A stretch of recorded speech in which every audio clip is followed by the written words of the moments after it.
책다새가 들려주는 이야기 책들이.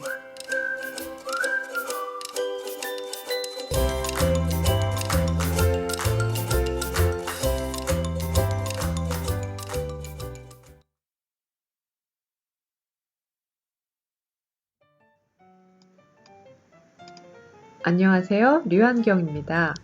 요즘 우리 주변에 가장 흔하게 볼 수 있는 가게는 편의점이 아닐까 하는데요. 24시간 불이 밝혀져 있어서 깜깜한 밤을 보면 왠지 반갑기도 하고, 내가 필요한 걸 언제든지 살 수 있어서 든든하기도 하고, 또 더울 때, 추울 때, 비 올 때 잠깐씩 들어가 쉴 수 있는 휴식처가 되기도 합니다. 한편으로는 편의점이나 마트들이 생겨나면서 동네의 작은 가게들은 더 보기가 어려워졌죠. 책 한 권이 문득 떠오르는데요. 동전 하나로도 행복했던 구멍가게 날들이라는 책입니다. 이 책은 20여 년 동안 전국의 구멍가게를 찾아다니면서 직접 그린 그림과 구멍가게에 대한 추억들이 담긴 책인데요. 이 책에 나온 그림들을 보면 구멍가게의 모습들이 다 달라요. 비슷한 것 같으면서도 옆에 나무도 다르고 문 모양도 다르고 차려져 있는 물건이나 지붕도 다르고요. 그런데 편의점은 프랜차이즈별로 간판은 다 다르지만 같은 회사의 편의점은 크기만 좀 다를 뿐 거의 같죠. 그렇게 우리 생활은 편리해지면서도 또 획일적이 되어가는 것 같습니다. 책모아 큐레이션 14번째 주제는 우리 주변에서 흔히 볼 수 있는 편의점입니다. 편의점이 우리 일상에 가까이 들어오면서 편의점을 소재로 한 책도 많이 나오고 있죠. 그런 책을 찾아보니까 편의점을 배경으로 또 편의점의 사람들을 등장인물로 한 문학작품도 꽤 있었고, 편의점을 운영하는 분들이 쓴 책도 있고, 편의점을 사회학적인 관점으로 바라본 책도 있었습니다. 그 중에 고른 책 첫 번째는 청소년 소설 편의점 가는 기분, 그리고 두 번째 책은 사회학자가 편의점을 사회문화적으로 분석한 편의점 사회학입니다. 먼저 박영란 작가님이 쓴 소설 편의점 가는 기분을 같이 읽어볼까요? 이 책의 주인공은 고등학교를 다니다가 자퇴하고 외할아버지가 하는 편의점의 일을 돕고 있는 18살 소년입니다. 외할아버지는 동네에서 마트를 하다가 장사가 잘 안 돼서 편의점을 열었던 거예요. 네, 그 동네는 신지구, 구지구 이렇게 나누어지는 재개발이 예정되어 있는 오래된 동네였는데 어려운 사람들이 많이 살고 있었습니다. 소녀는 그 편의점에서 밤부터 새벽까지 편의점을 지키면서 여러 사람들을 만나게 됩니다.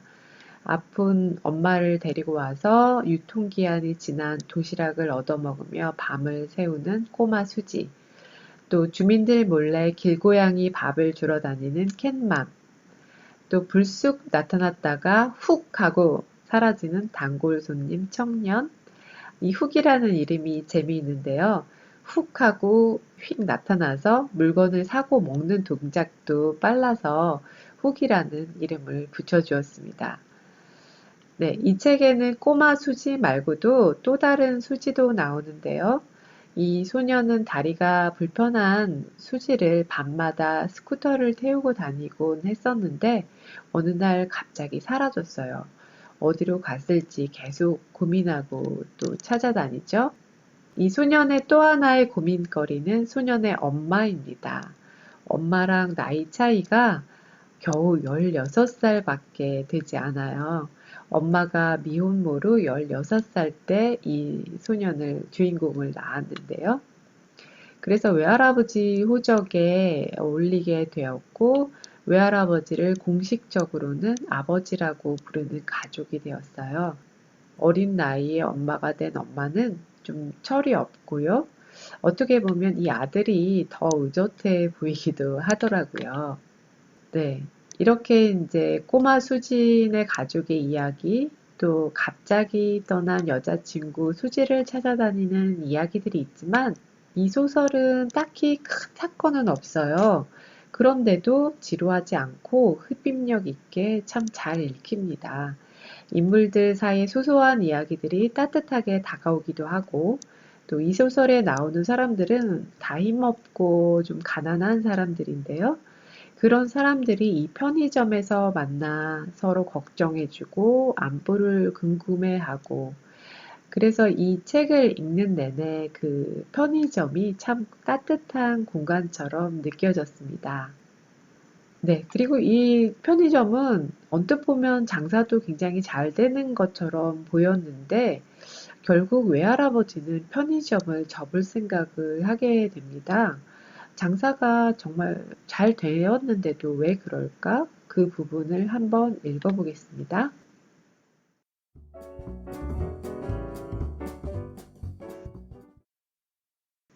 그놈의 거 손에 크게 받다치고 집어치우련다. 외할아버지 입에서 튀어나온 그놈의 거란 편의점이다. 외할아버지는 벌써 몇 달 전부터 그 생각을 해왔다. 외할아버지가 편의점 장사를 접으려는 이유는 나도 잘 알고 있었다.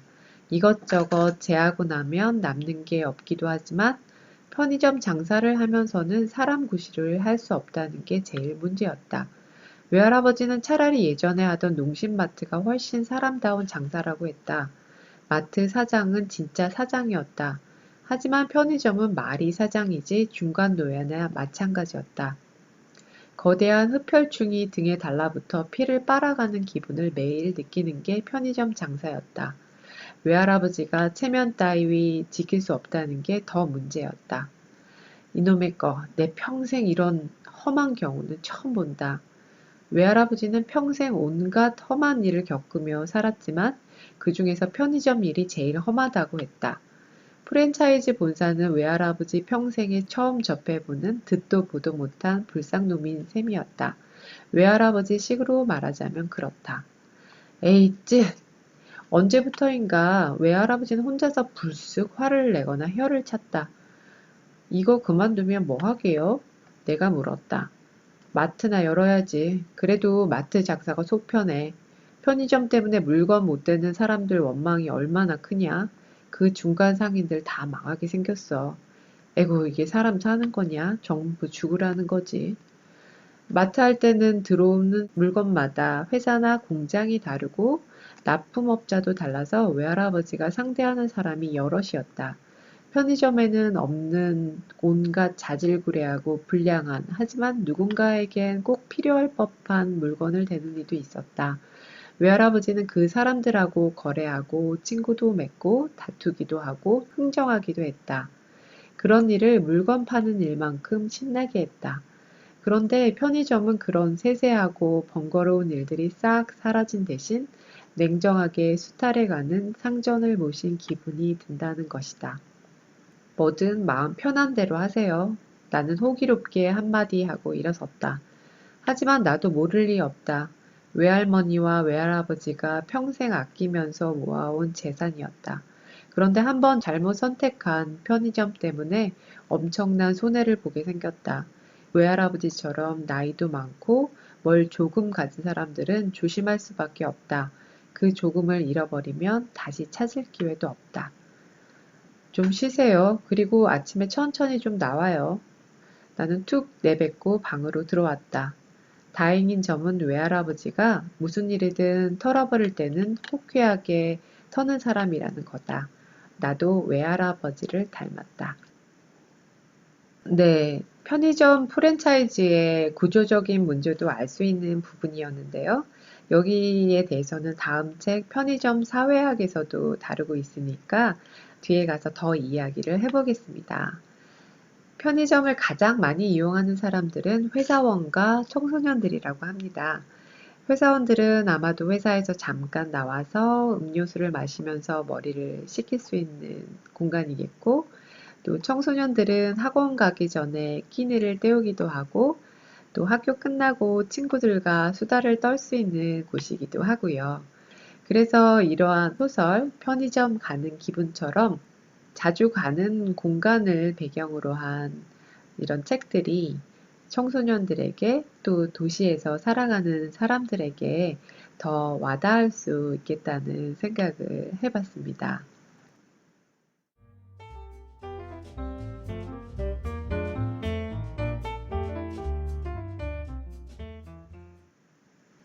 다음 책은 전상인 사회학자님이 쓰신 편의점 사회학입니다. 편의점이 없는 동네가 드물고 또 우리 일상에 편의점이 그만큼 깊숙이 들어와 있는데요. 이런 편의점을 사회문화적인 관점에서 보고 쓴 책이 바로 편의점 사회학입니다. 저는 처음에 이 책을 보고 편의점에 대해서 이렇게 책 한 권이 될 정도로 쓸 이야기가 많을까 했거든요. 그런데 읽어보니까 소비주의와 근대 합리주의, 사회 양극화 등등 편의점으로 사회를 볼 수 있는 관점이 참 다양하고 이렇게도 볼 수 있구나, 이렇게도 해석할 수 있구나 하면서 참 흥미롭게 읽은 부분이 많았습니다. 이 책을 읽으면서 편의점이 어떻게 탄생하게 되었는지도 알게 되었는데요. 그 부분 한번 읽어보겠습니다.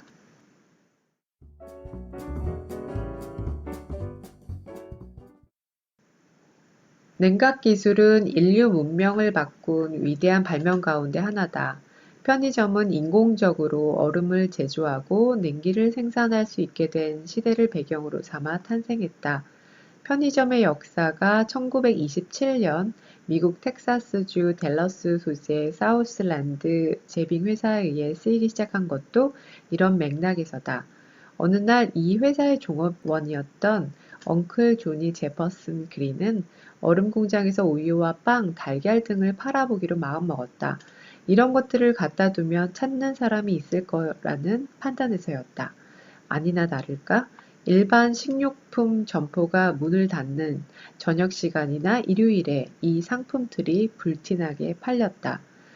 소비자가 필요로 하는 것을 원하는 시간에 맞춰 공급한다는 엉클 조니의 차관을 비즈니스로 옮긴 인물은 사우슬랜드 제빙회사의 사장 주 톰슨이었다. 그는 자신의 회사가 운영하던 8개 제빙 공장과 21곳의 얼음 창고에서 일제히 간단한 식료품들을 판매하도록 조치했다. 바로 이것이 편의점의 기원이었다. 또한 그 무렵은 미국에서 자동차가 널리 보급되기 시작한 때였다.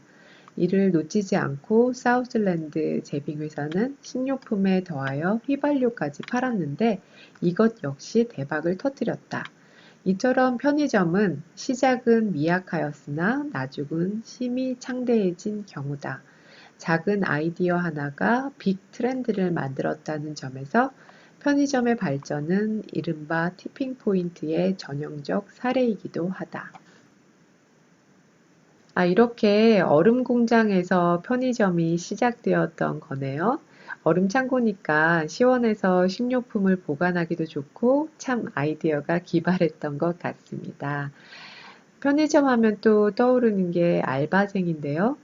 편의점은 맨날 알바생이 바뀌니까 자주 가도 주인이 누군지 모르고 또 내가 누군지 알려지지 않아도 되는 익명성이 보장되는 공간이죠. 또 하기 싫으면 귀찮은 말을 하지 않아도 되는 편한 점도 있고요. 이 책에서는 이런 걸 기계적 비인격성이라고 표현을 했는데요. 그 부분을 한번 읽어보겠습니다.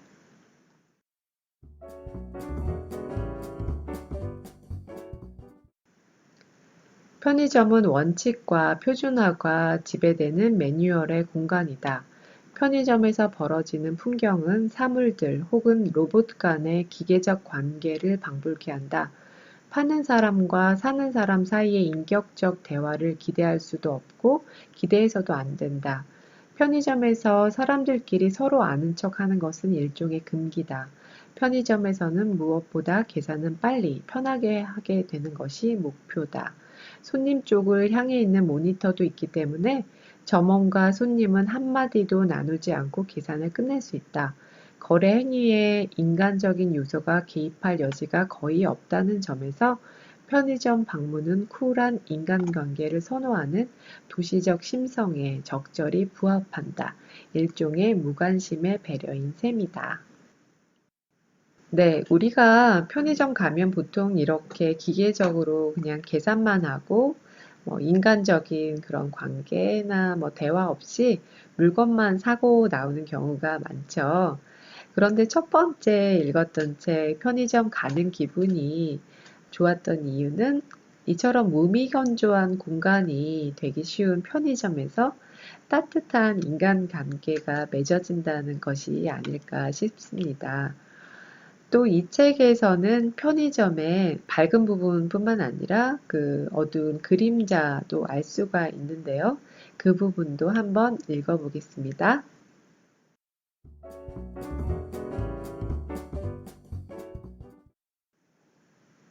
현재 우리나라는 프랜차이즈 전성시대라고 할 정도로 유통업계 전반적으로 프랜차이즈 체인이 유행이고 대세다. 유통업의 프랜차이즈 수준에 관한 한 우리나라는 미국과 쌍벽을 이룬다고 한다. 그 가운데 편의점의 경우는 프랜차이즈 체인형 점포의 비율이 90%에 이를 정도로 특히 높다. 편의점의 프랜차이즈화 비율은 일반 음식점이나 주점, 커피숍 등에 비해 압도적으로 높다.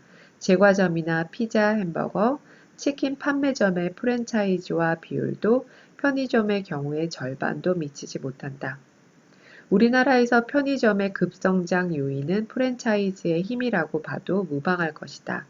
문제는 편의점의 양적 확산 이면에 존재하는 본사와 가맹점 사이의 불안하고도 팽팽한 긴장감이다.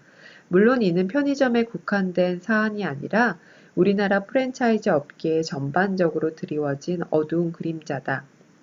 공정거래위원회 산하 분쟁조정위원회 협의회에는 프랜차이즈 점주들과 본사 사이에 분쟁 조정 신청 건수가 매년 폭증하고 있다고 한다. 프랜차이즈 산업 나름의 장점에도 불구하고 우리나라에서는 사업 파트너 간 신뢰가 무너지고 이른바 갑과 을 사이에 수탈과 착취라는 불신의 벽이 높은 상태다. 사실 프랜차이즈 산업 전반에 대한 대중적 이미지도 현재로서는 그리 좋은 편이 아니다. 지강민의 웹툰 만화 와라 편의점에는 본사에서 가맹점을 압박하고 감시하는 장면이 자주 등장한다. 네, 편의점 가는 기분. 그 소설 속 외할아버지가 편의점을 그만두려는 이유도 이 문제가 언급이 되었었죠. 겉으로만 보면 늘 화려하고 빛나 보이는 편의점의 어두운 실상에 대해서도 알 수가 있었습니다. 인구 대비 편의점 수를 따진다면 편의점의 최초 발상지인 미국은 물론이거니와 또 편의점이 굉장히 번성하고 있는 일본과 대만을 제치고 대한민국이 최고라고 하는데요. 그만큼 어디서나 흔하게 볼 수 있는 편의점입니다. 오늘 편의점을 배경으로 한 소설 편의점 가는 기분과 편의점을 사회문화적인 관점으로 바라본 편의점 사회학을 읽어보니까 어떠세요? 편의점이 좀 달라 보이지 않으신가요? 낯익은 것들을 낯설게 다시 바라보게 하는 힘이 바로 책의 힘이 아닐까 합니다. 책모아 큐레이션이 책을 가까이 하는데 작은 도움이 되길 바라면서 늘 여러분의 책 읽기를 응원합니다. 저는 류한경이었습니다. 함께 해주신 여러분 고맙습니다.